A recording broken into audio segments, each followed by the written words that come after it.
Dumami ang bilang ng mga Pilipinong nangutang o nag-loan noong October 2024 kumpara noong September 2024. Yan ay batay sa datos ng Bangko Sentral ng Pilipinas.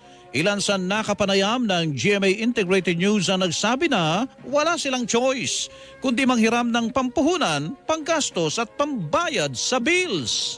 Bayad namin sa tubig, ilaw, bahay. Kasi wala kayo pang bayad, wala ka pang reserva doon, talagang papalayasin ka. Lalo sa ilaw, puputulan ka.